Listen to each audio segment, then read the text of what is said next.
Hello, everyone. Thanks for joining another session of Fluid Mechanics, EMCH 360.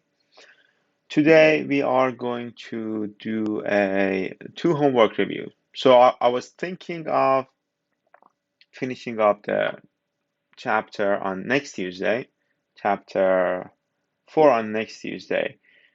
But instead, because I saw a lot of people are a little anxious about the exam, so I thought it may not be a bad idea to only focus on the exam and solve example problems, review the homework for the upcoming exam next week. So today we are already ahead of the schedule, and so that wouldn't be a problem at all for our coverage of the course. So today what we are going to do is to review homework 1 and homework 2.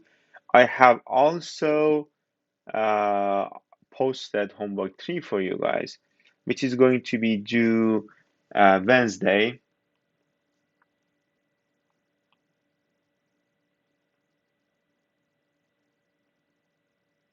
Wednesday, March 10 at 11:59 p.m. So at the end of the day, essentially, on Blackboard. And afterwards, solution to the homework, solution to homework 3 will be available.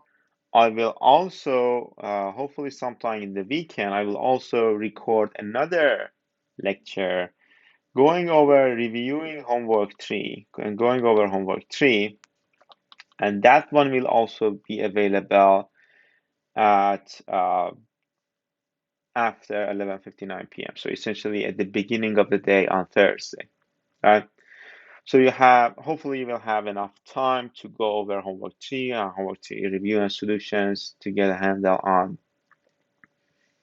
what is going to be covered in exam. Your homework 3 will cover chapter 3 and half of chapter 4 that we have already talked about. So the second half of chapter 4 will not be included in the homework and will also not be included in the exam. I received a couple of questions about the exam policy. If you are concerned about the exam policy, we will definitely go talk about the exam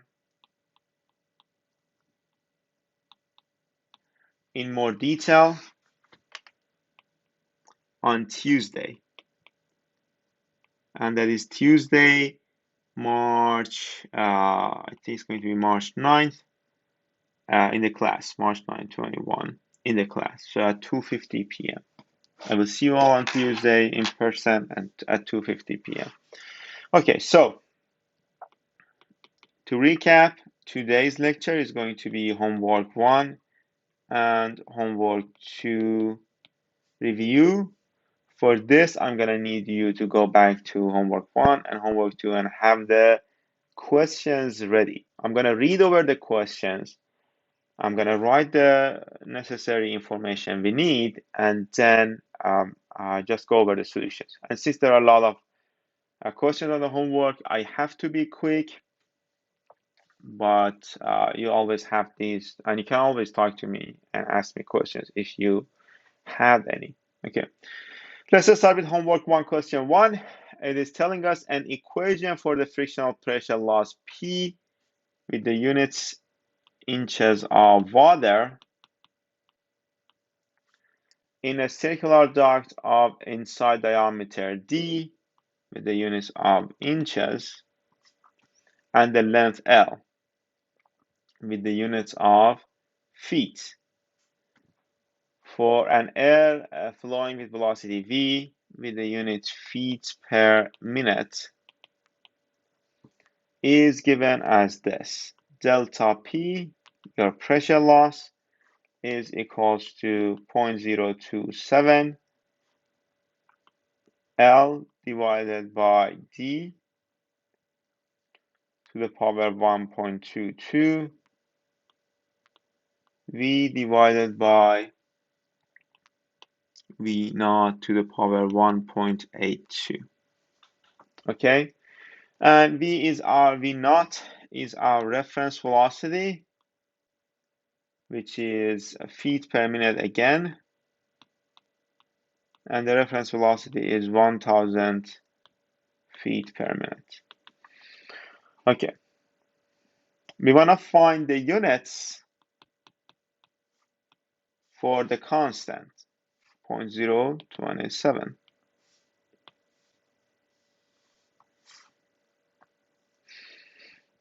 So how should we do that? We have to rearrange the equation for 0.027. So we have to move 0.027 to the other side and delta P to the other side. We are going to get delta P divided by L divided by D to the power 1.22. V divided by V infinity to the power 1.82. Okay, so let's just replace all of them with their units. We don't know the units for 0.27, so we are not going to put anything in. Units for delta P is going to be inches of water divided by units for L is feet divided by units for D is inches, so inches to the power 1.22. And then for velocity, we are going to get feet per minute divided by feet per minute to the power 1.82. These two will cancel out, so we're going to get 1 over there, which essentially means that and then I'm going to bring this inch to the top. This will be inch of water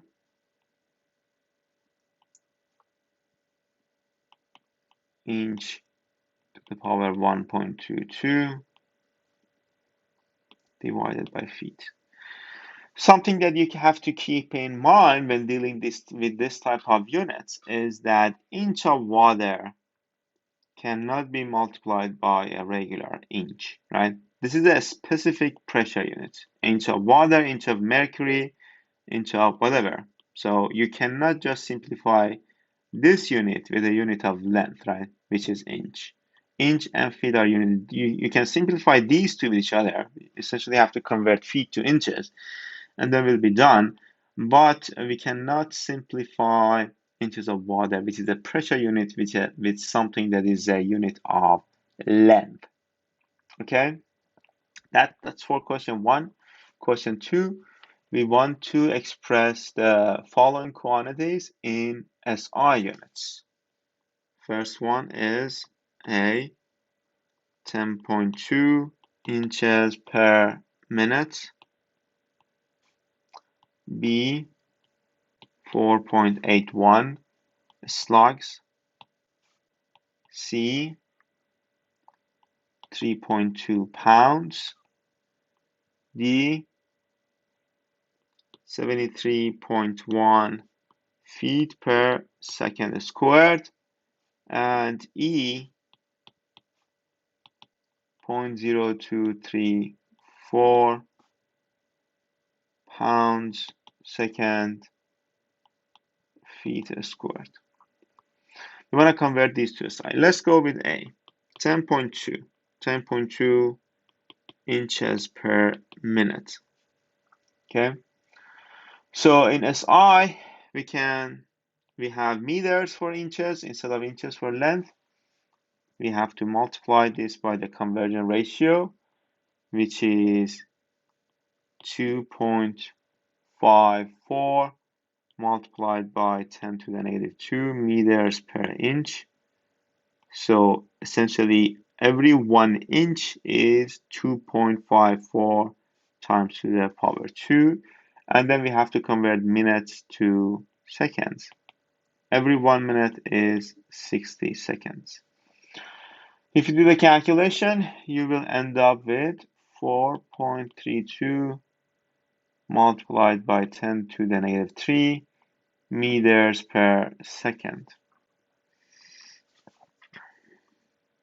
Okay. For part B, we want to convert slugs. to the units of mass in SI, which is kilograms. So we have to multiply this by the conversion ratio, which is every 1.45 multiplied by 10 kilograms is going to be 1 slug. So your 4.81 slugs is 70.2 kilograms. Part C, you want to convert pounds to newtons. Okay, so you have to multiply it by the conversion ratio. Every 4.448 newtons is 1 pound of force, which means that this is 13.4 newtons. Part D, 73 feet per second squared.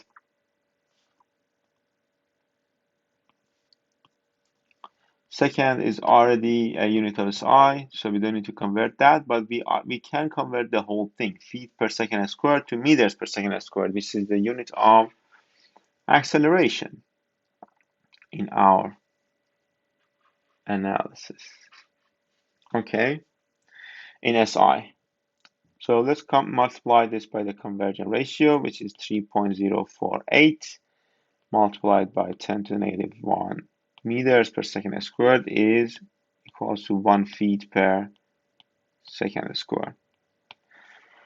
So your acceleration is going to be 22.3 meters per second squared. Part E, we have 0.0234 pounds second per feet squared.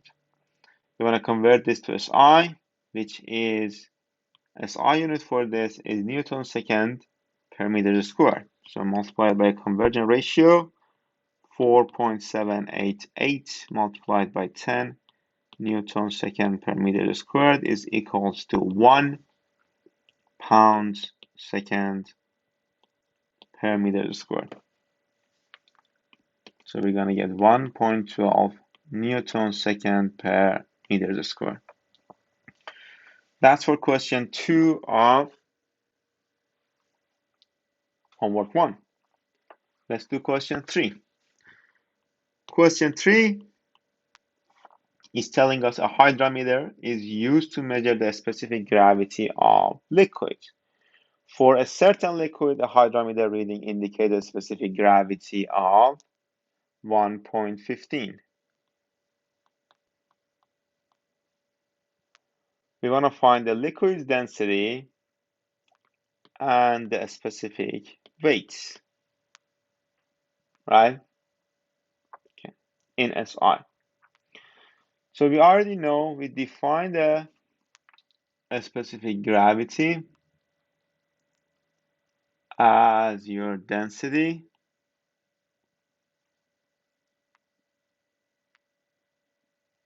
divided by density of water at 4 degrees Celsius, okay, which is 1000 kilograms per meters cubed. We have this as 1.15. We want to find the density. So your density is going to be equals to 1150 kilograms per meters cubed. And then using this, we want to calculate gamma. Gamma is equals to rho g, your specific weight. So 1150 multiplied by 9.81, which is equals to 11.3 kilonewtons per meters cubed. That would be your specific weight. And for the next, that's for question 3. For the next question, we are going to assume, let me get the question. Yeah.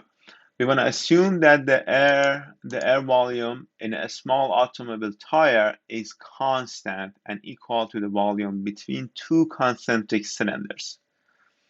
13 centimeters high, and with the diameters of 33 centimeters and 52 centimeters. So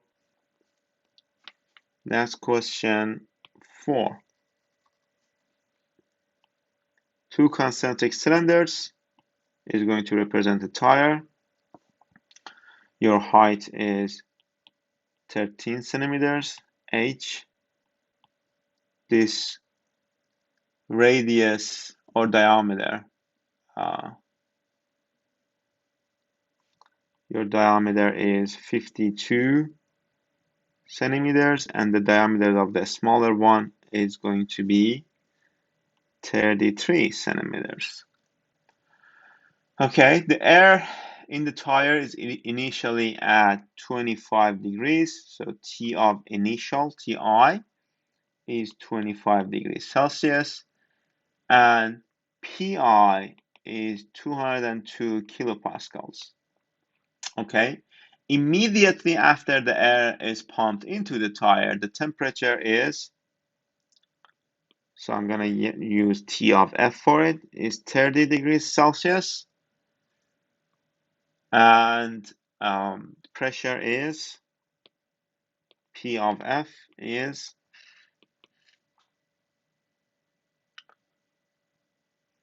303 kilopascals.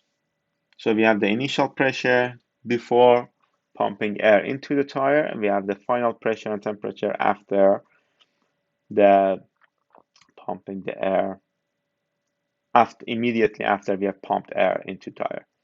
The question is, what mass of air was added to the tire? So mass of air, total mass of air. That's for part 1. Okay, and then we're going to get to part 2, the next one. Okay, so mass of air is going to be equal to your final mass of the tire minus the initial mass of the tire. And we are going to assume the air is going to be ideal gas. The pumped air, let me actually change, because we already have air in the tire in the initial condition. So let's call it this mass of pumped air, right? Pumped air. So your mass of pumped air is going to be your final mass minus the initial mass. So, and this is also mass of air, final mass of air, initial mass of air inside the tire, okay? We are going to assume your air is an ideal gas. So, based on ideal gas law, in general, your mass is equal to rho multiplied by V. We can replace rho using ideal gas law. You can relate it to pressure and temperature to P divided by RT times V.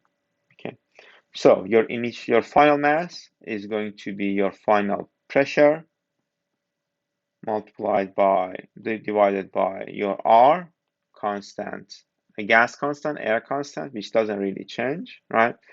Multiplied by your volume minus P initial divided by R T initial multiplied by your volume. Volume of this tire doesn't really change, right?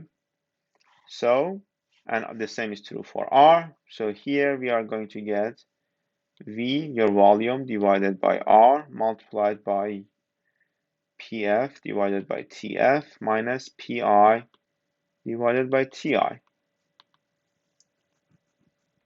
We have all of the parameters we need. The only thing we need to calculate is the volume of two concentric cylinder. The volume of this two concentric cylinder is the volume of this bigger cylinder minus the volume of the smaller cylinder. What is the volume of the cylinder in general? It is pi r squared multiplied by your height, right? So I'm going to call it the bigger cylinder R of B, the radius, and the smaller one R of S.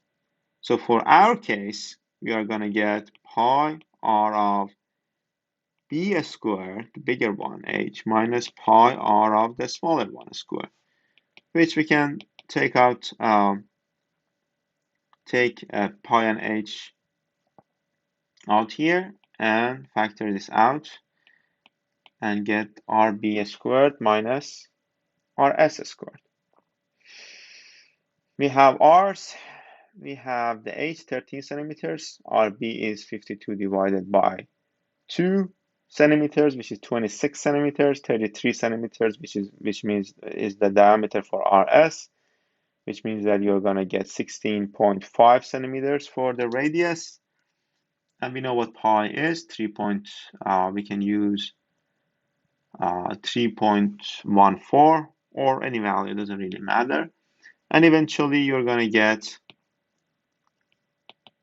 0.065 meters cubed for the volume. So we have the volume of the tire, we have the pressures, we have the temperature, and the only thing that you really need to care for is that you have to have the temperatures in Kelvin, right? And Ti was, I think, 25 degrees, yeah.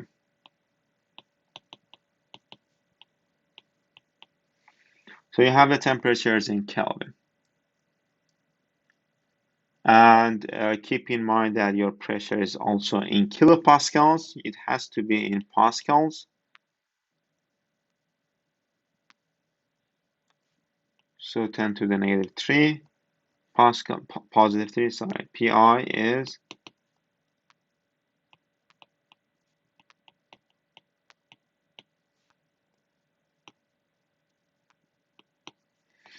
okay. You plug all of these values in, you can find the mass of pumped air, which is going to be 0.0185 kilograms.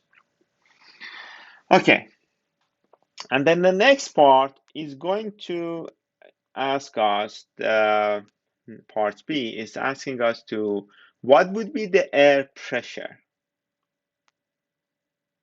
So I'm gonna say P of 0.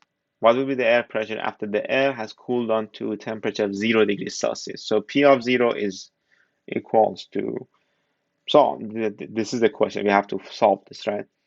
And T at this condition, I'm gonna say T of 0 is 0 plus 270.15 Kelvin, right? So essentially 270.15. You can actually use 270 degrees for Kelvin as well, that is fine. Okay, the only point here is that our mass, we have not pumped any air into it, and we have not lost any air. So our mass of F is equals to mass of 0.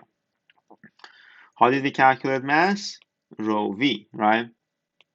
And we assumed ideal gas law. So P divided by RT. Plug in here, P of F divided by RT of F multiplied by your volume. Your volume also has not changed, so it will cancel out. Has to be equal to P naught divided by R T naught. We have T naught or T0, we have R. These two will cancel out as well. We have TF, we have PF, so your P0 can be calculated to be 273 kilopascals. Okay. Then that's it for question 4. Let's move on to question 5. We have 3 large plates that are separated by thin layers of ethylene glycol and water. So 1 plate, 2 plate, and then 3rd plate. We have ethylene glycol here.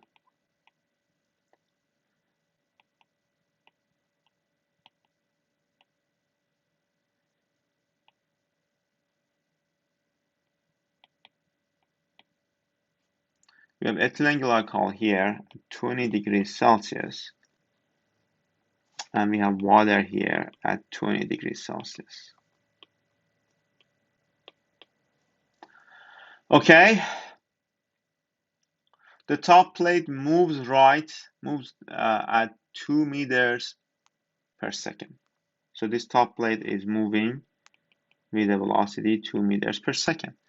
At what speed and in what direction must the bottom plate be moved to hold the center plate stationary? So the condition is we want to hold this plate, the velocity here, 0, and we want to find the direction and the speed of this bottom plate. So let's call it the plate 1, this is the plate 2, and this is plate 3, right? V1 is given, V2 is the condition, it has to be 0, and V3 is direction, and also its magnitude is the question. So how can we solve this? For a plate to remain stationary, there shouldn't be any force applied to it, right? So your F at plate 2 has to be equal to 0. But since we have some liquid here, the ethylene glycol here and water here, we are definitely going to have shear stress that is applied by this direction, that is applied by the water to the plate 2. Let's call it F1. And we also have shear stress that is being applied by ethylene glycol to the plate, shear stress. Shear stress is going to cause shear force. Okay? So total F has to be 0, which means that your F1 has to be equal to F2, the shear stress, the shear forces. If you recall, shear stress at the wall, we calculated using mu du dy, right?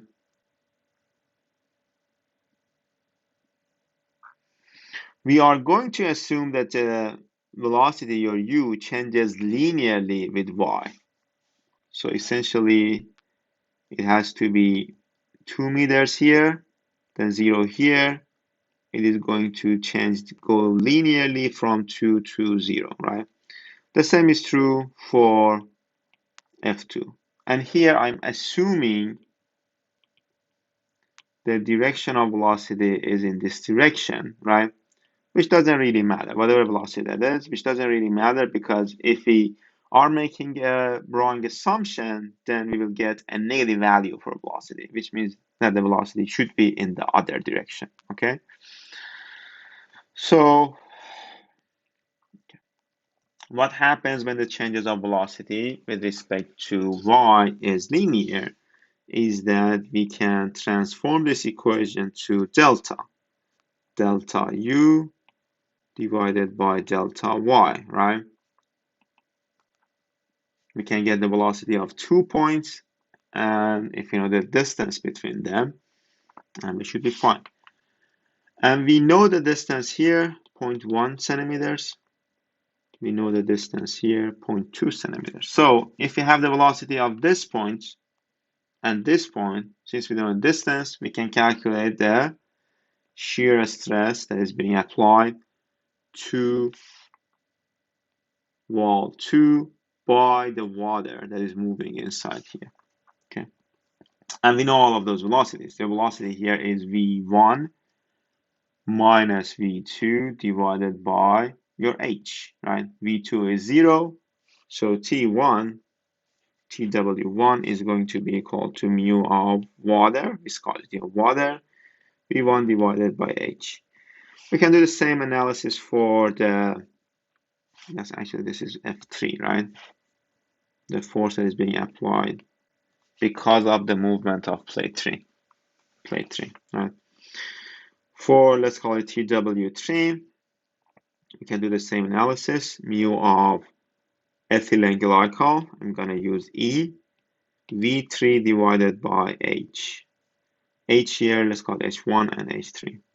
0.1 centimeter, 0.2 centimeters. Okay, and how do we calculate F from tau? Just have to multiply it by your area. The thing is, area on this both sides is going to be the same. So essentially, we are going to have this equation, which is equals to TW3 multiplied by A. So the condition is going to be TW1, the wall shear stress because of water has on the side of the water has to be equal to the wall shear stress on the side of ethylene glycol. This is the shear stress that is being exerted on the middle plate. Okay, so mu of water multiplied by V1 divided by H1 has to be equal to mu of ethylene glycol multiplied by V3 divided by H3.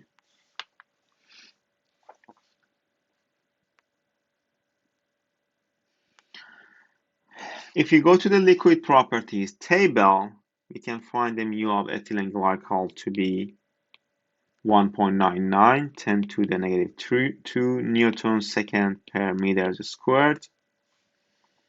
And mu of water can be calculated to be, can be found to be 1 multiplied by 10 to the negative 3 newtons second meters squared. Okay, and the velocity 1 is also given to us, 2 meters per second. H1 is 0.1 centimeters, so 0.1 10 to the negative 3, negative 2 meters.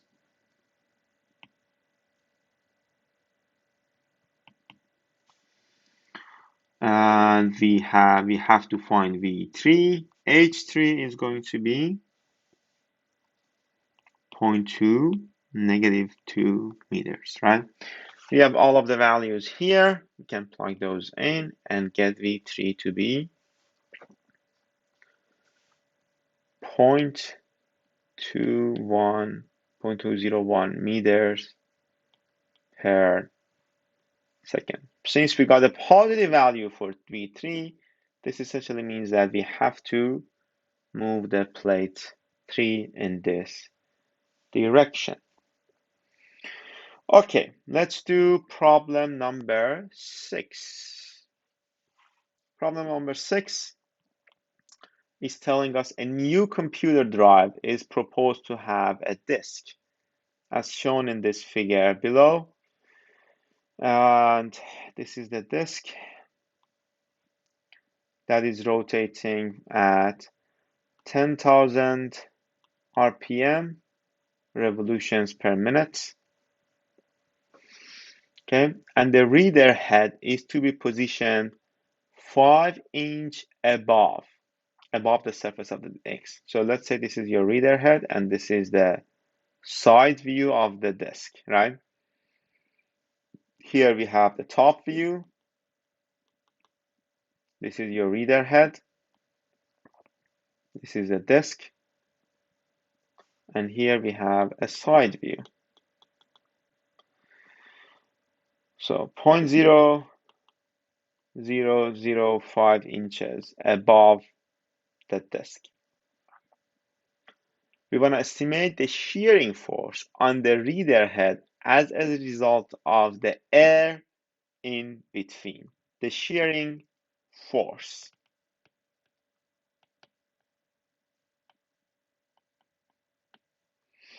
Okay, and this is supposedly a square with 0.2 inch, or I'm sorry, it's a circular shape with 0.2 inch diameter. Okay, the first step here is, of course, to find the shear stress, because shearing force is tau multiplied by A. So let's find the shearing stress first. The equation we have for shearing stress is mu du dy, a famous equation. We are going to assume that the air speed is going to change linearly. Let's actually have a closer look at this side view. Let's say this is your head.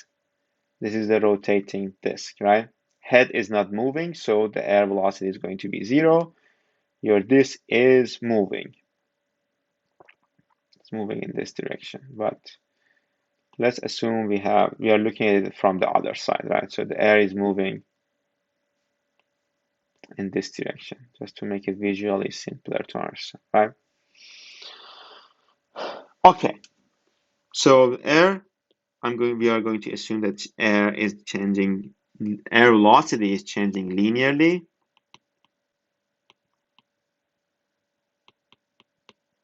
Linear change, which means that we are going to get mu delta U divided by delta Y.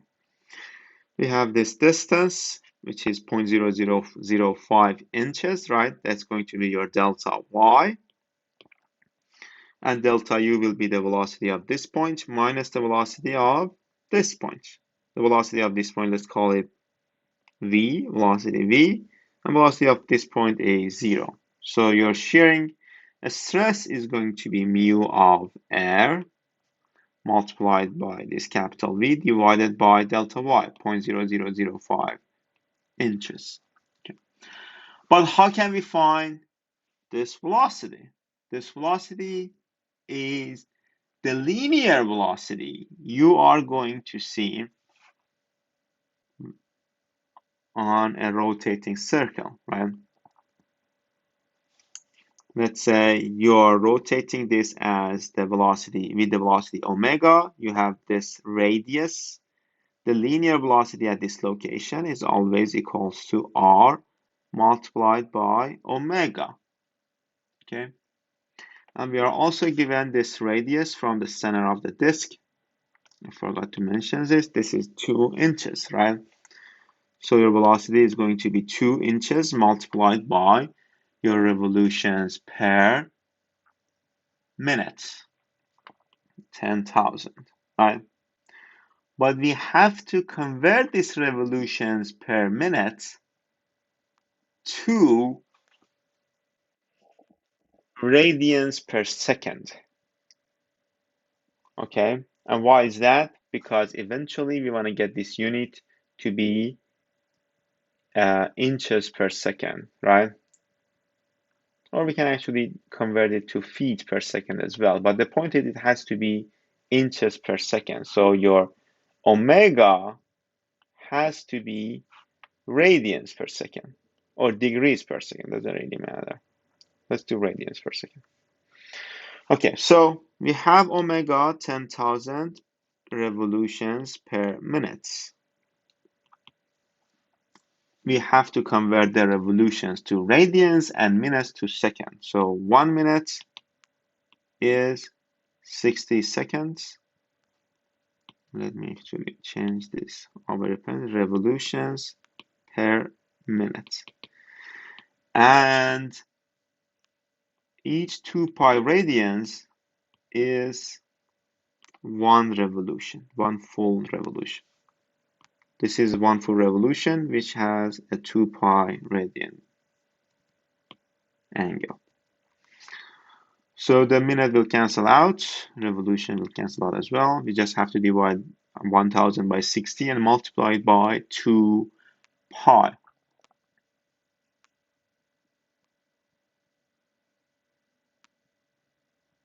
Okay?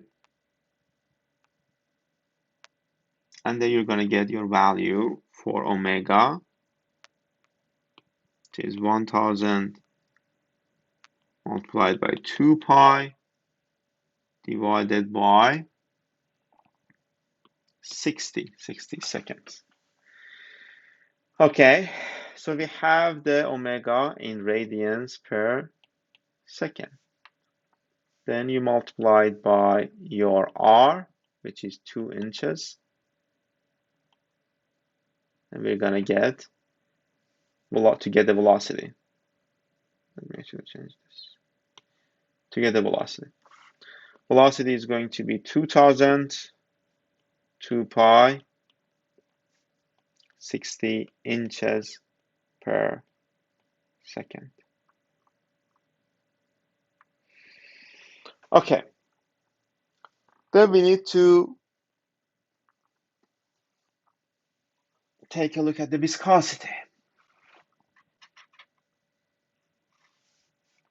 Viscosity you can read from tables of liquid properties at the end of the book.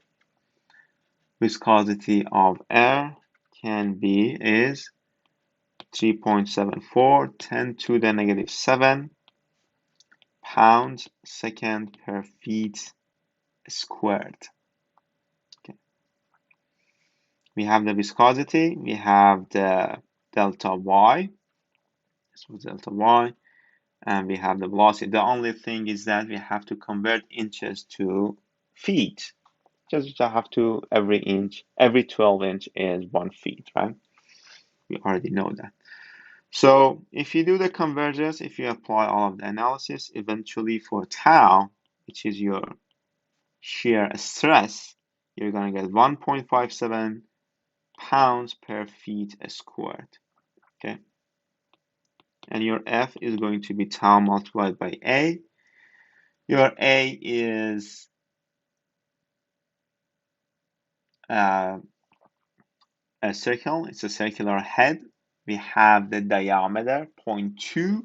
Your radius is going to be 0.1 inch, right? We have to convert that to feet as well. So pi r squared, right? 1.57 multiplied by pi 0.1 divided by 12 to convert it to feet squared. And your shearing force is going to be equal to 3.343 10 to the negative 4 pounds. Okay, that's it for question number 5. For question number 6, sorry. For question number 7, we are told that a rigid-walled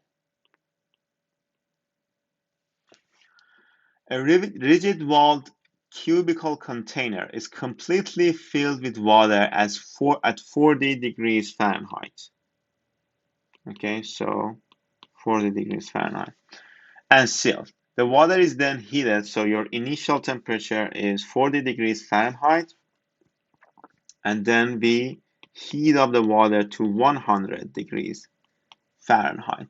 We want to determine the pressure that develops in the container when the water reaches the higher pressure. And we are going to assume the volume of the container remains constant, so volume constant. And the value of the bulk modulus of the water remains constant as well. Okay, bulk modulus was the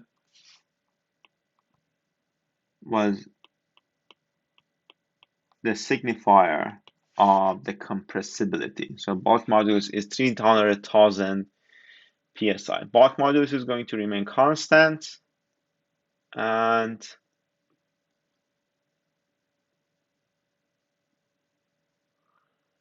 we want to find the pressure that is going to develop there. If you recall, we had the bulk modulus as dP, changes in pressure, divided by d rho, divided by rho, which was also equal to negative dP divided by dV divided by V, right? This is the volume.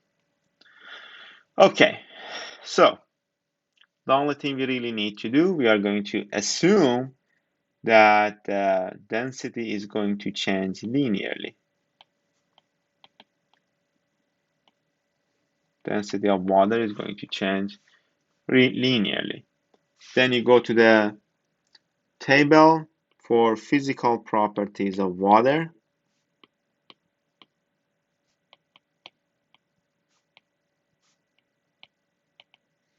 And you read the densities for 40 degrees,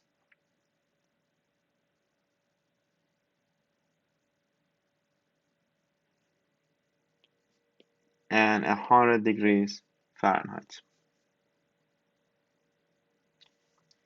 Densities for 40 degrees is going to be 1.94 slugs per cubic feet.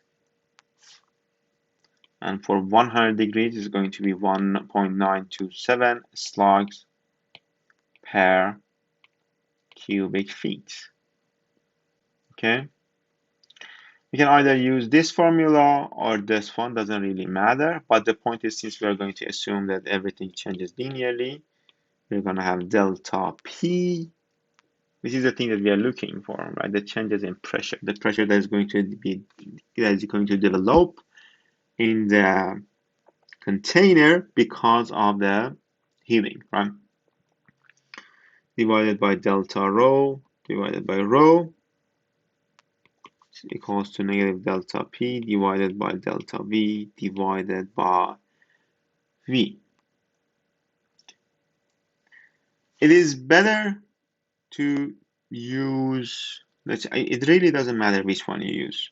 In our solution here, we have used the volume, the solution we have posted. That I'm gonna do the volume as well, as I'm following the solution. But you have the pressure densities, you just plug them in, and then here you want to do the density of 100 degrees, right?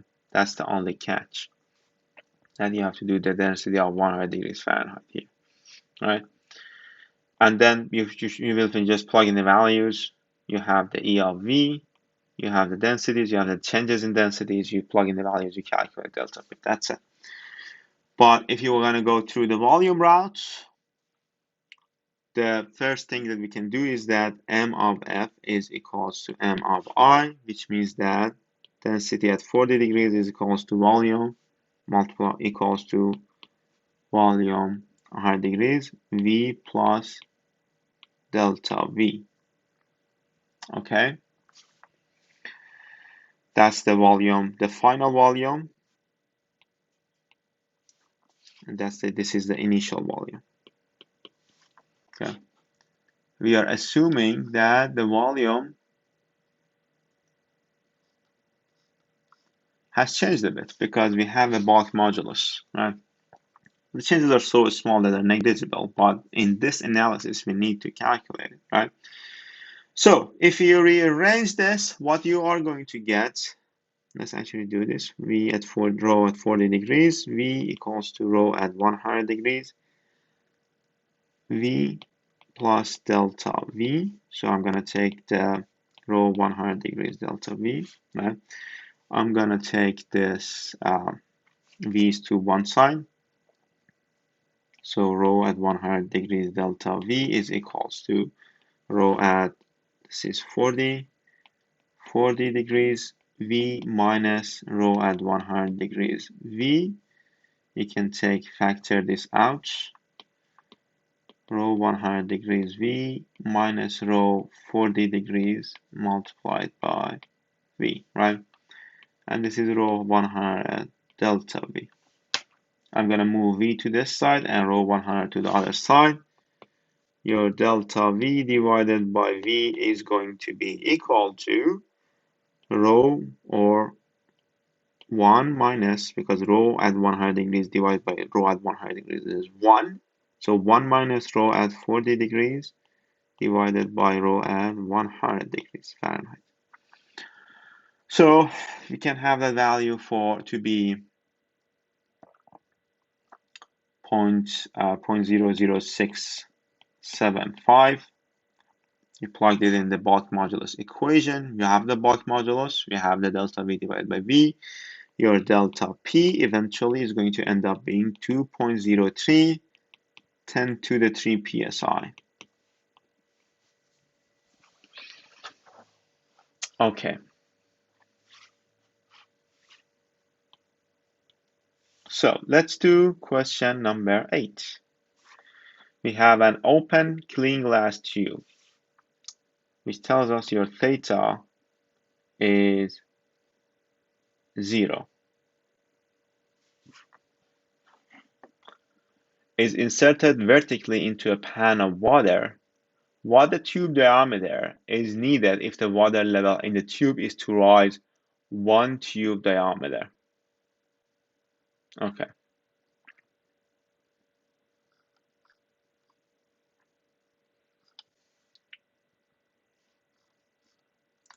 So what do we have here? We have a tube that is being inserted in a pan of water. Your theta is 0, right? If you recall, this was theta, which is supposedly 0, right?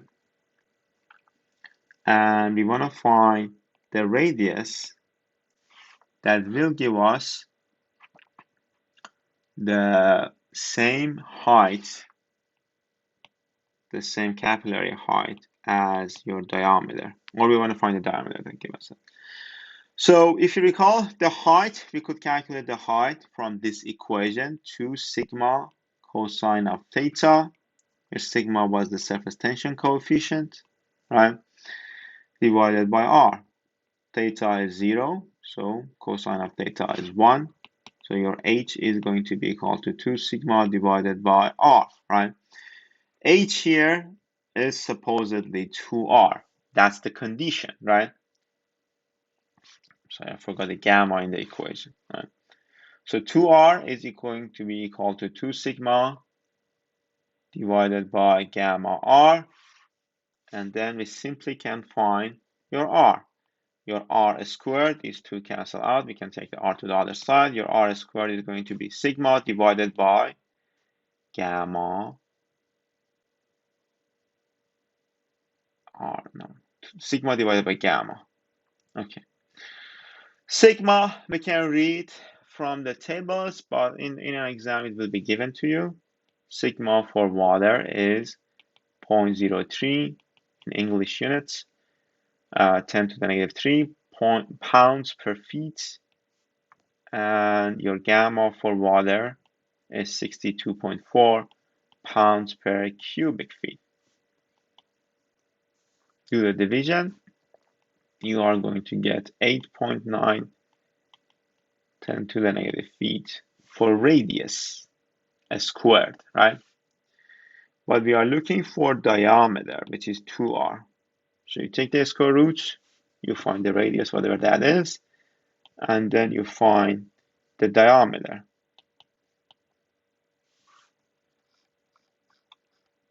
Okay, so this is it. I don't know how much time has passed because I don't have a timer with me and I didn't check the time, but this was your homework 1. Hopefully you followed me, you understood what we did here. But the next part is going to be, we had 8 questions on homework 1, a fairly easy homework, if you will, except for a couple of questions. And then let's move on to homework 2. Question number 1 on the homework 2 is telling us the deepest known spot in the oceans is the Challenger Deep in the Mariana Trench of the Pacific Ocean, and is approximately 1,000 meters below the surface. Okay. Part A is telling us that assume that saltwater density is constant at 1,025 kilograms per meters cubed. We want to determine the pressure at the depth 11,000 meters or 11 kilometers. Okay. How can we find this pressure at that depth? This is your static pressure. That's the only pressure we have, and we are doing the gauge pressure, so we are assuming the atmospheric pressure is 0. If not, we just had to add the atmospheric pressure to this, right? Your P is going to be equal to rho GH or gamma H. Both of them are the same thing. We have the rho 1025 multiplied by your gravitational acceleration 9.81 and multiplied by 11,000 meters.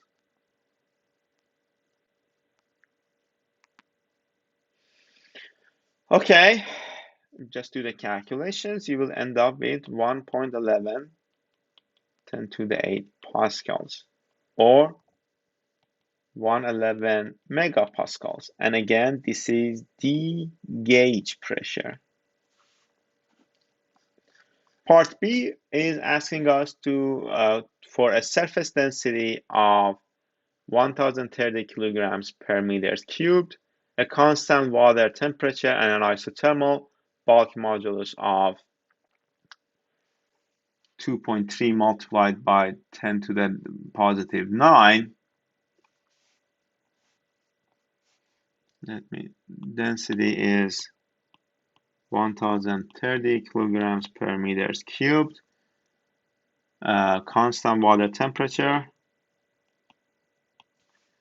and an isothermal bulk modulus of 2.3 10 to the 9 newtons per meters squared. We want to find the pressure at this depth. Okay, so this is going to be a different approach here, right? We had the hydrostatic pressure calculation, pretty simple, but this analysis is a little harder to pull out. Okay. Let's start with your bulk modulus, which we defined as dP divided by d rho by rho, right? Move things to different sides. We're going to get EV divided by dP. They are from the same units, dP and the bulk modulus. So integrate from P naught to P has to be equal to rho 0 to d rho over rho.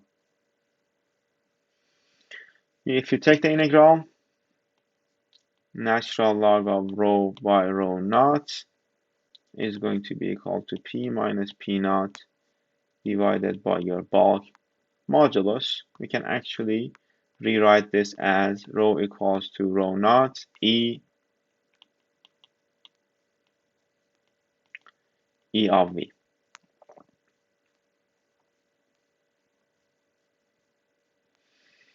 Okay.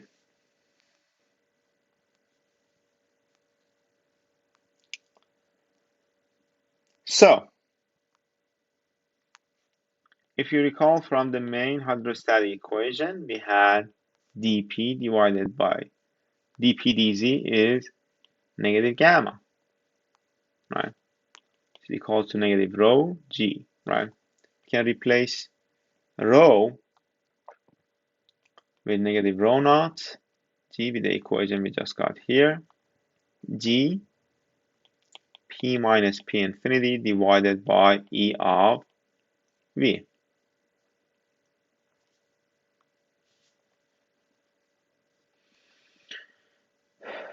Okay, so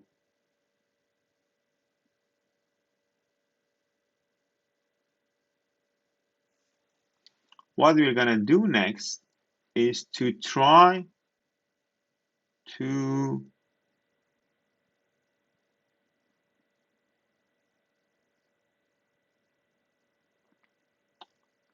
take the derivative, take the integral of this equation, right? This may become a little confusing. That's why I'm going a little slower. Okay. So if you move dP to the other side,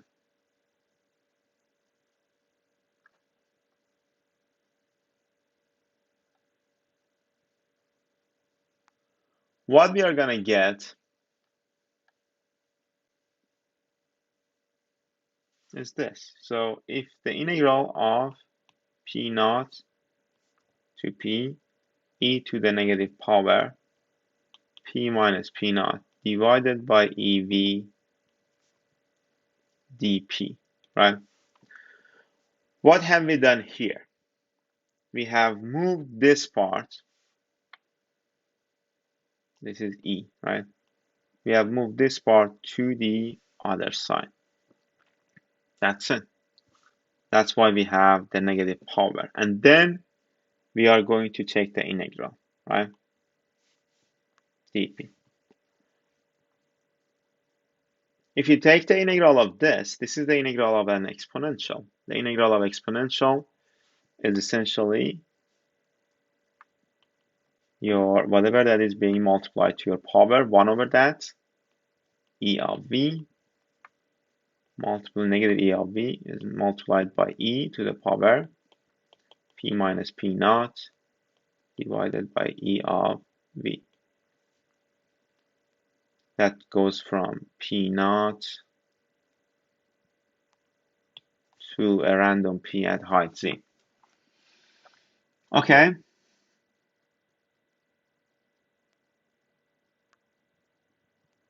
So if you plug the values in, negative ev e to the negative, if you plug p in, what you're going to get, and we are going to plug p here, right? P minus p naught divided by ev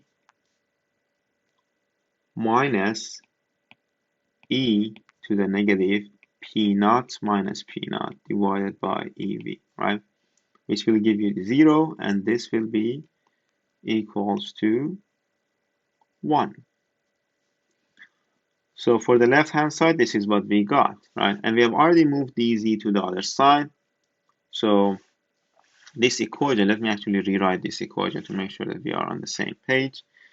This equation would have become e to the negative p minus pv divided by ev dp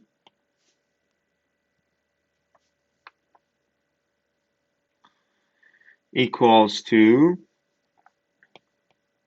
rho naught g dz, right? Now, what is the integral of rho naught g dz? From the only thing that's changing here is z. That goes from 0 to z. We have this part of the integral presented here. This part of the integral is going to simply be negative rho gz. That's it. Rho naught gz. Okay, so we have this equation. We have the two equations. Again, we want to find the pressure at that depth. This is a more accurate representation of hydrostatic pressure. We don't make any assumptions here. And essentially, what we want to find here is to compare the results that we got from the hydrostatic pressure analysis to this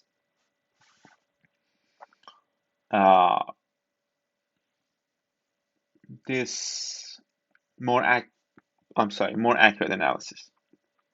So we want to find P at a Z. We have all of the values. We have the rho naught, we have the G, we have the Z, we have all of the values, right? We have the depth, right? And something that you need to assume here is you need to make sure that you are on the same board as me here, is that we have in this analysis, we have assumed that we are going from the depth of the ocean to the surface, right? So we go from Z0 at the depth to Z 11 kilometers at the surface of the ocean. Plug in all of the values, we are given all of them, and eventually for P, you're going to find 1.14 10 to the 8 newtons per meter squared, which is equals to 114 megapascals gauge. So as you can see, we got 111 from the hydrostatic equation. And compare these two together, you don't see that much of a change. So which tells us that your hydrostatic analysis is a fairly accurate analysis. Okay. Especially when it comes to lower height. You see the difference was 0.4 megapascals, right? 0.04, 4 megapascals, I'm sorry, 4 megapascals in 11 kilometers. So the difference in like 10 centimeters or 1 meter is going to be very small, very, very small, very negligible. Okay. So question number two. Question number two is telling us Denver, Colorado is called the Mile High City because its state capital stands on land 1 mile above the sea level. Assuming the standard atmosphere exists, what is the pressure and temperature of the air in Denver? Okay, and temperature follows this formula. T equals to T naught, which is the temperature at the sea level, minus beta Z. Okay, so T naught, it's a mile high, so we have to convert mile to feet first, 5,280 feet. Sea level temperatures, the standard sea level temperature, a standard atmosphere, standard sea level temperature in Fahrenheit or in Rankine is equals to 518.67 degrees Rankine. Okay, and we want to find the temperature at that height. It's going to be equal to 518.67 Rankine minus beta. I gave you the beta in the lectures, but it's also in the book. I will also give it in the exam if you need it then. Beta is the slope of the line here. How it changes with, how temperature changes with altitude. Plug these values in, your temperature is going to be equal to 500 Rankine at Denver, which is equal to 40 degrees Fahrenheit. But how can we find the pressure? If you recall, we had this equation for pressure, P equals to P naught minus beta Z T naught multiplied by G divided by beta R. R is your gas constant. Your P naught is 14.7 psi. Okay, and you have to keep in mind in this equation you have to deal with absolute pressures, not the gauge pressures. Okay, and one we already have beta 0.003566. Your T naught is 518 degrees, 0.67 degrees Rankine, and your Z is 5,280 feet. G is 32.2, and that's feet per second squared. Just have to keep that in mind. Your beta is, we already have the beta, and your R is 53.35 in the English units. So your P is going to be 12.10 psi.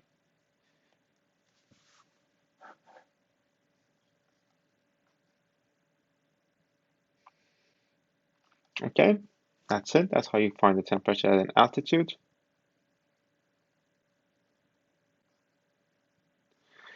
And let's move on to question number 3. As shown in figure below, we have a figure, and I assume you have the figure in your, so I'm not going to draw the figure, but as shown in figure below, for US standard atmosphere, the troposphere extends to an altitude of 11 kilometers. Troposphere is the closest layer of the atmosphere to the Earth. It is the layer we live in, essentially. Where the pressure is 22.6 kilopascals. In the next layer, called the stratosphere, make sure you have the text of the question and the graph or figure in front of you, right? The temperature remains constant at negative 56.5 degrees centigrade. We want to determine the pressure and density in this layer, in the second layer, a stratosphere, at an altitude of 15 kilometers. Okay, we are going to assume G is 9.7 meters per second squared in our calculations. And eventually you had to compare the results. You had to compare your results with the result that was presented in the US table C2. Okay. We have in the stratosphere, we have isothermal conditions, meaning that your the temperature doesn't change, right? That's the idea. And for an isothermal condition, the hydrostatic equation, the main was this, right? Isothermal condition, meaning that we can replace this with G rho. We're going to get G P divided by RT.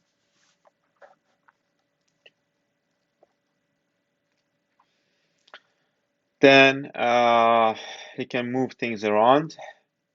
You can move dz to the other side and dz to the other side, and then we can move P to the left side of the equation.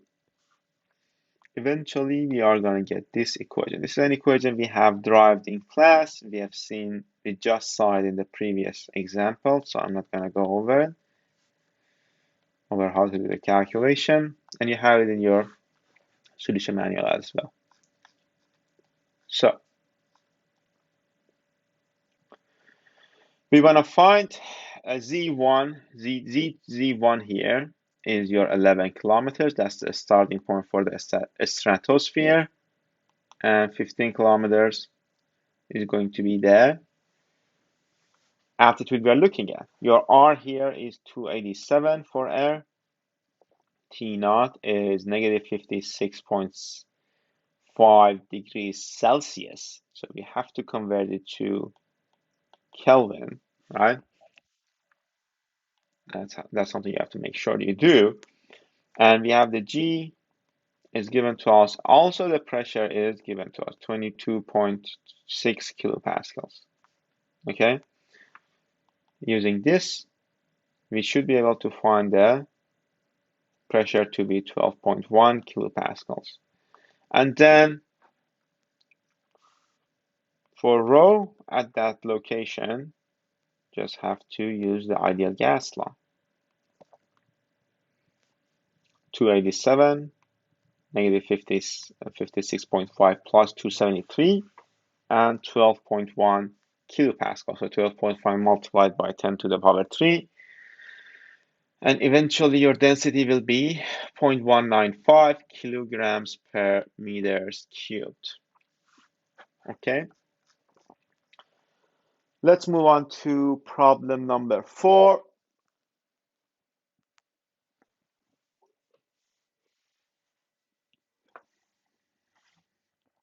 Problem number 4. Problem number 4, we have a closed tank of the figure below, which is filled with water and is 5 feet long. The pressure gauge on the tank reads 7 psi. We want to determine the height in the open water column. So we have this type of column here.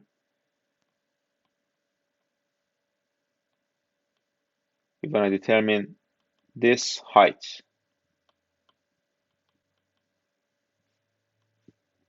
We have air inside. Your gauge pressure is 7 psi. And we have 2 feet here and 2 feet here, right? We want to determine the H, that's first. We want to determine the gauge pressure acting on the bottom of the tank surface AB. So pressure here. And we want to find the absolute pressure of the air in the top of the tank. If the local atmospheric pressure is 14.7 psi. So absolute pressure. Okay. For part 1, which was the height, right? Part 1 was the height.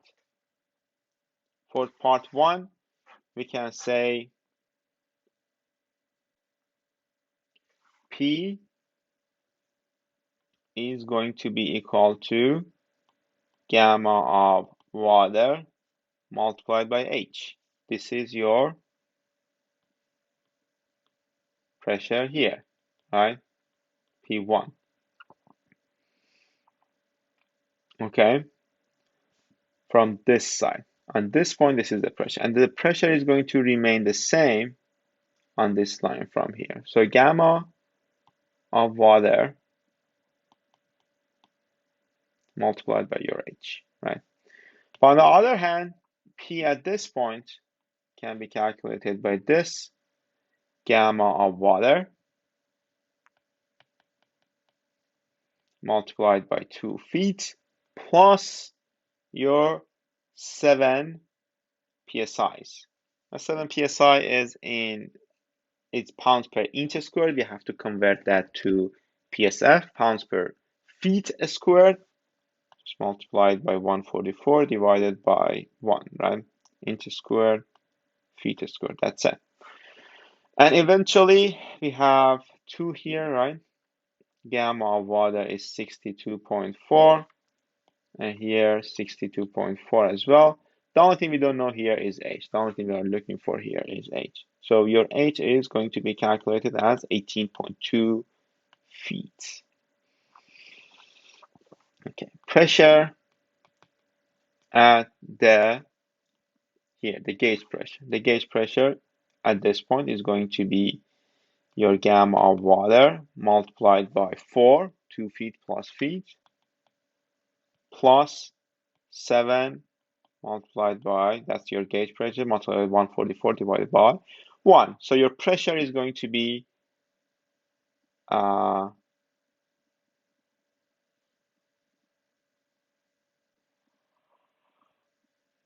have the pressure in psi. So in our solution, we actually have converted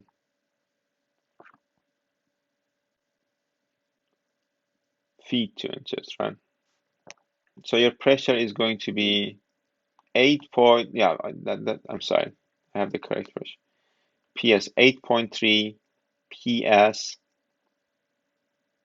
I's.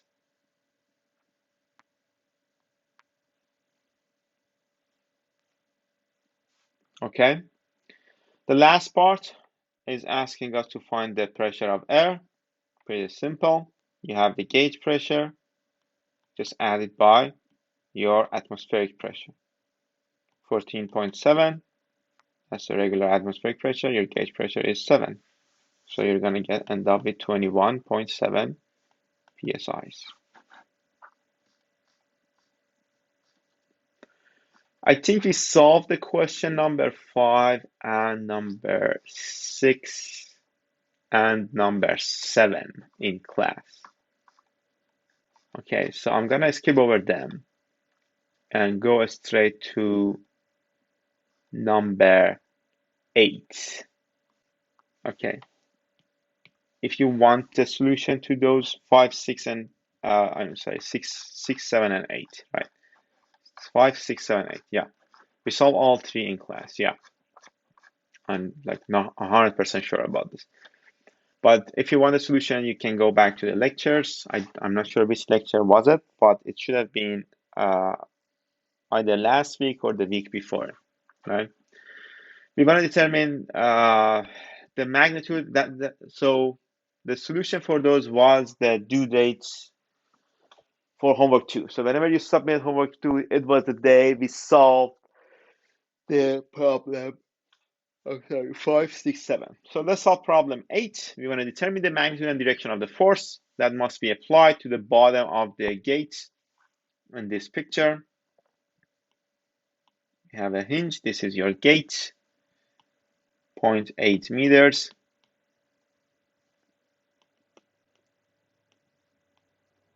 2.1 meters. We have the free surface of water here. And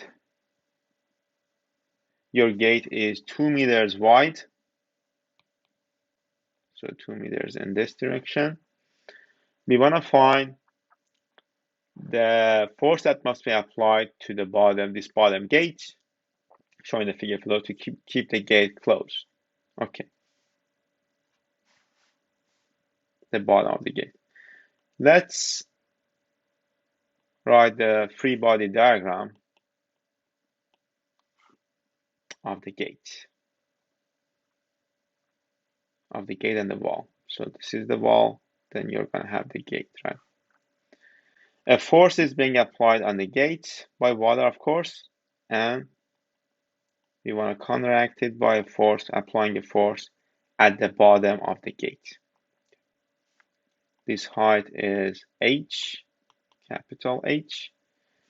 This height is going to be HC, and if you recall, we said the force, the hydrostatic force, passes through your center of pressure. So we have to calculate the coordinate, the y coordinate for that center of pressure.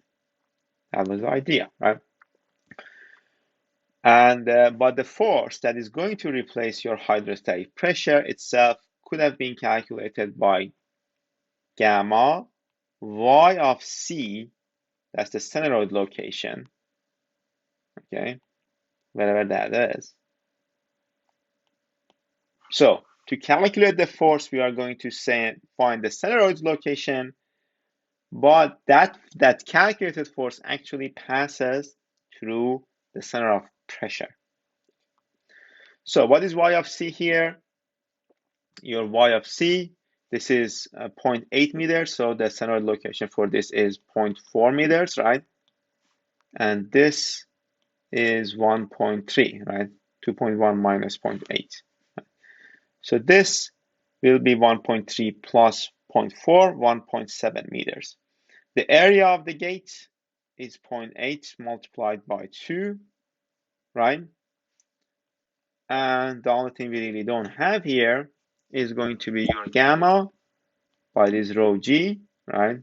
Density of water, 1,000 kilograms multiplied by 9.81, right?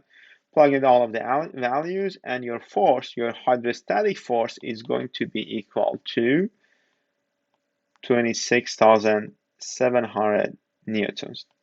That is going to pass through your center of pressure, I of P. If you recall, to calculate y of P, we had to use this equation.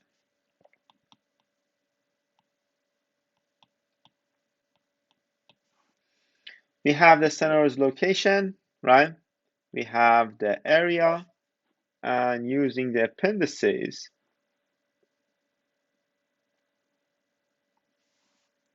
sorry, we don't have that. So that's a problem in the solution. This is the equation, right? And then using the appendices for we have a rectangular shape. So I of XC is 1/12 BH3, right?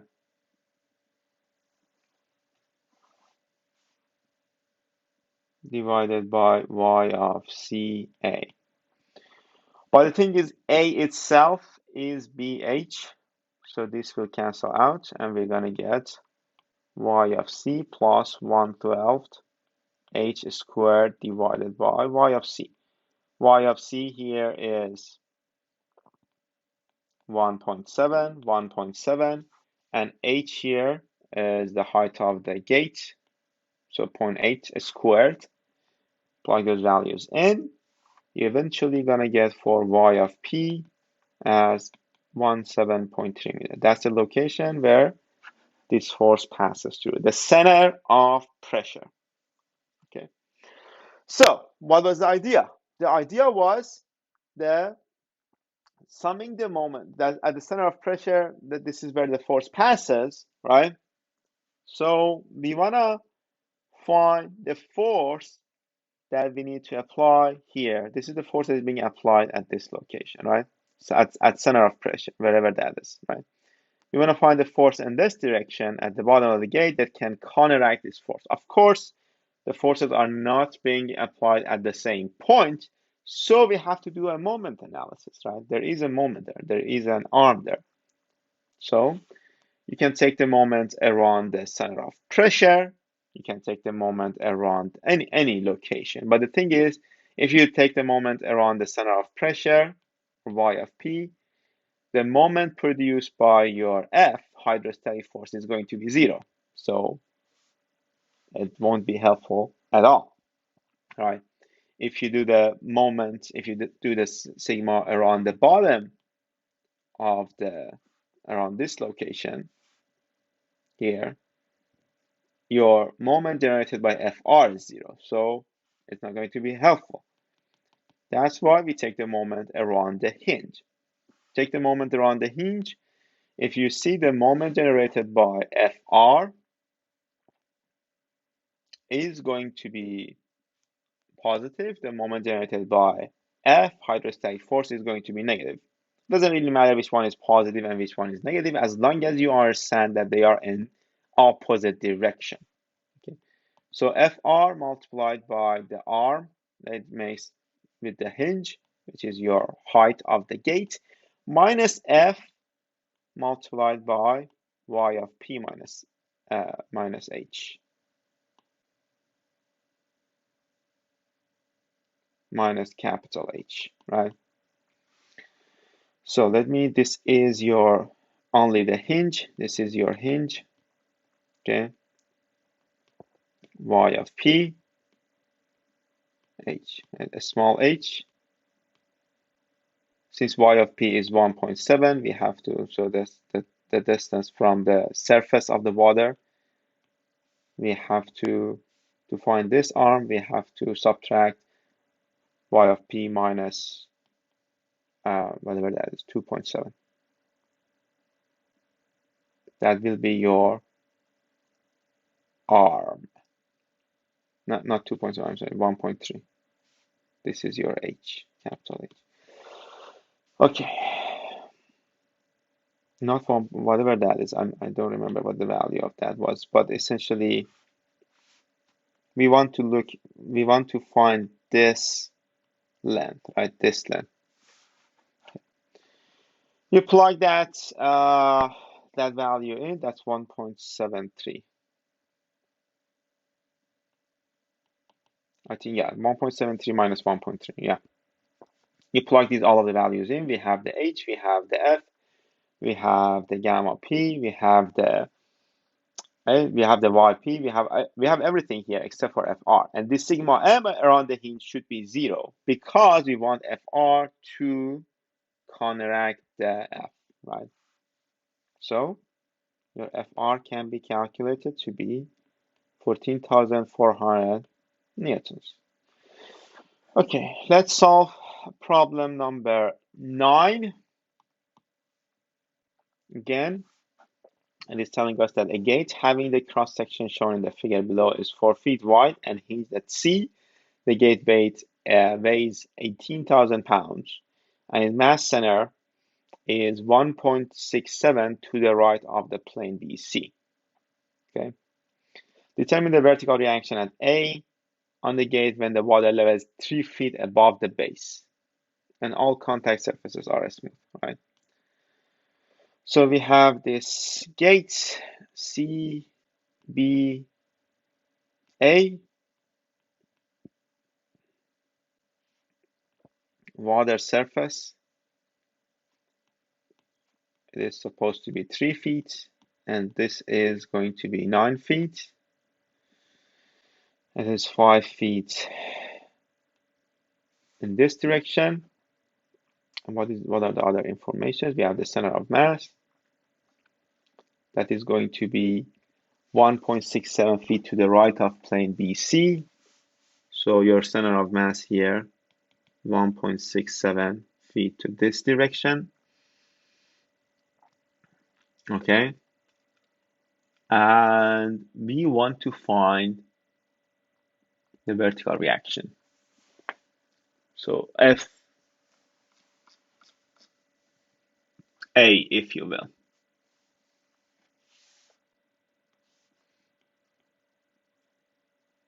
You're gonna have FA, F2, that's the hydrostatic force that is being exerted on this surface.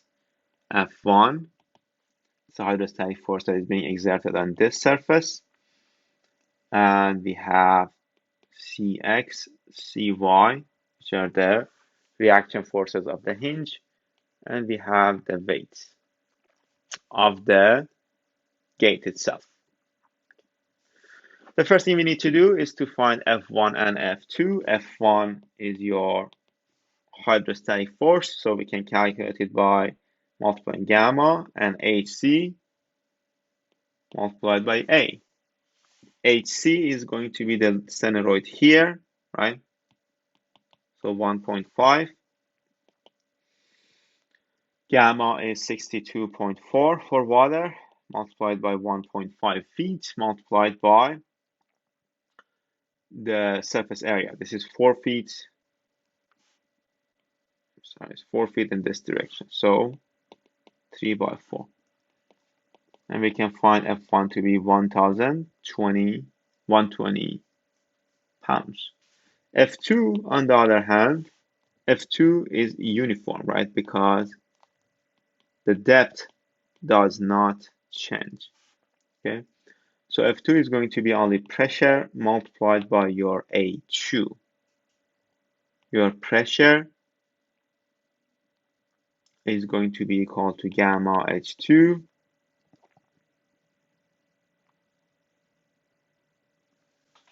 multiplied by your H, which is 3 feet, right? Gamma H2 is 62.4, 3 feet. We can calculate this and then multiply it by the area. Area here is 5 feet multiplied by 4 feet. So 5 multiplied by 4,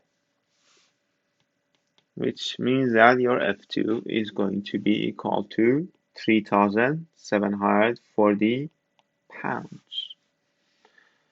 Okay.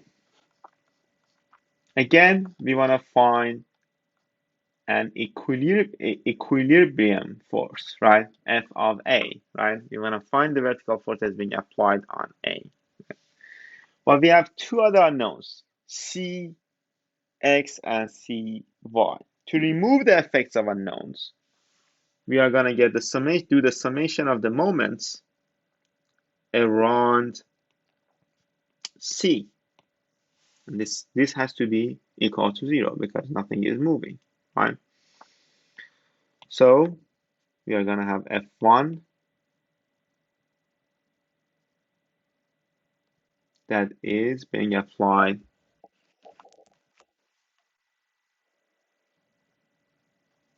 at the distance, at this distance here, this F1, 9 feet plus 2 feet,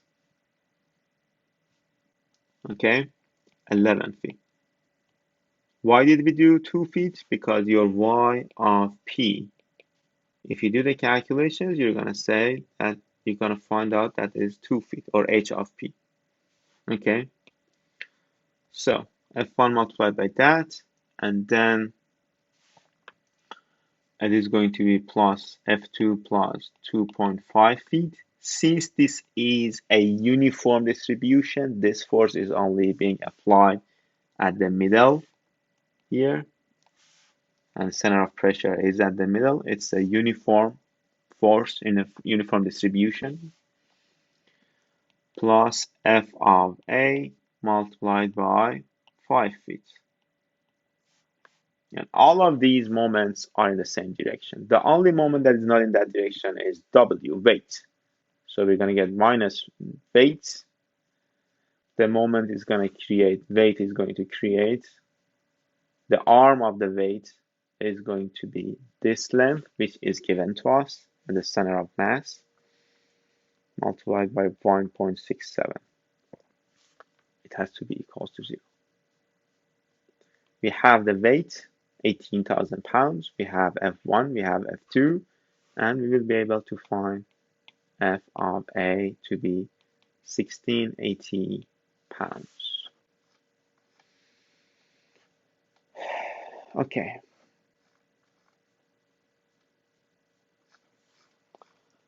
Let's do question number 10. and then we'll be done. I think our lecture went way over 1 hour and 15 minutes, but you don't have to watch it all at the same time. You can always come back. Question 10.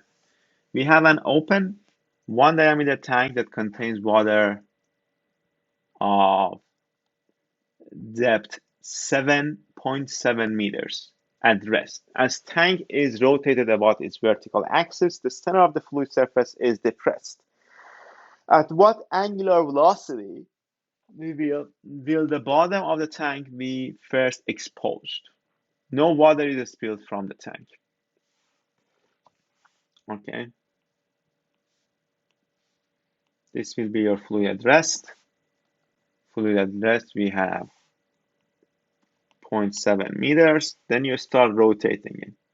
And we want to find the angular velocity, omega, that is going to expose the bottom of the plate, right? And we of course know that since if you start rotating this plate, the center location is going to go down and down and down, go further towards the bottom of the plate. So the first location that is going to be exposed is going to be the center point of the plate. Okay. We want to find omega. We actually have the equation for the height of the surface, the constant pressure at the free surface. Okay. If you go back to your notes, your equation is Z equals to gamma squared R squared divided by 2G plus a constant. Okay. What does it tell us? Let's say this is your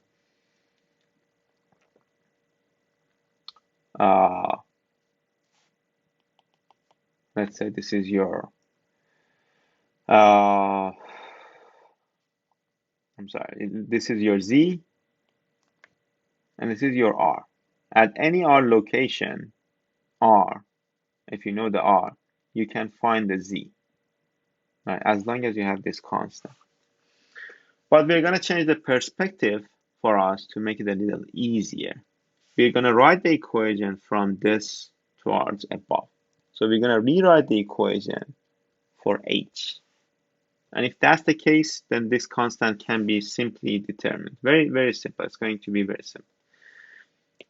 It's going to be at R equals to 0. We're going to get H equals to 0. This constant would be 0 if we do that. Then we can get the same formula without the constant. So H, so this height here, your H here, is going to be the function of this radius and your velocity, your angular velocity. Okay. So let's find the total volume of the fluid in the tank. In this type of tank, when it is first exposed. If it was just a cylinder, it was pi r squared multiplied by your H, right? So just a simple static thing. You had the H would have been uniform, and then pi r squared multiplied by 8. That would have been give you the volume. But since this H is changing, as you can see, we can't simply use this formula, right? We have to find the element or the volume of a very small element of this fluid first. Okay, let's take this arbitrary element. I'm sorry. Arbitrary element here. This one. Its length is dr. Its radius is r from the center. Okay. And its height is going to be h, of course. H is equals to omega squared r squared divided by 2g. Right? That's a random arbitrary element in the fluid. What is the volume of this fluid? The volume of this fluid is going to be 2 pi r, this element. So dV is going to be 2 pi r dr. Okay, 2 pi r dr is going to be give you the perimeter, because this is three-dimensional. So this is a concentric cylinder, something like that. 2 pi r dr is going to be give you the perimeter of this. Then you multiply it by this dr to get the area, right? Since it's a small element, we can do that. We don't need to. We can actually we can do the derivation. If you understand this part, that this is a top view, this a small element is a concentric cylinder. The area on top is going to be pi r plus dr squared, right? This is the area of the larger cylinder, minus pi r squared. Okay. Let's extend this one. This is going to be pi r squared minus 2r dr minus dr squared. Dr is already a very small value. Dr squared is going to be 0, close to 0, minus pi r squared. This pi r squared is going to go away with this one. It's actually a plus sign, sorry. And then you eventually, for the surface area of a very small element, this is only true for a very small element, you're going to get 2 pi r dr. Okay? So this area, the area on top here, okay, multiplied by your height is going to give you your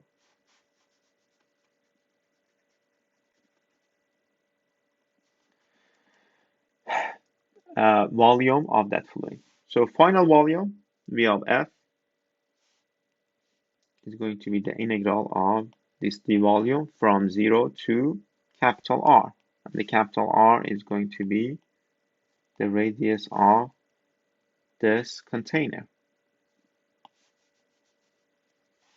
which is equals to 2 pi r h dr, capital R. Taking the integral here is not that hard, and just have to keep in mind that your h is omega r2 divided by 2g. So you're gonna end up by pi omega squared r third, r to the third, just multiply these two, divided by g dr. Take the integral, you're gonna get pi omega squared r to the fourth divided by 4g. Okay, that's your final volume, where the bottom of the container is exposed. The idea is there is no spillage, so initial volume is equal to final volume. Initial volume, it was the fluid, the static fluid, it wasn't moving, so the pi r2 pi r squared h of I, the initial h, which we were told is 0.7. Okay, so these has to be equal to each other. Pi r squared hi is equals to pi omega squared r to the fourth divided by 4g. And we are looking to find omega. So omega is going to be equal to the square root of 4ghi divided by r squared. We have all of these values, you just plug them in. Your omega has to be 10.5 radians per second to maintain this velocity. And again, we are going to continue this discussion. Not this discussion. We are going to continue solving example problems. We will dedicate the Tuesday to exam review. We are going to continue solving the exam example problems, and on Tuesday.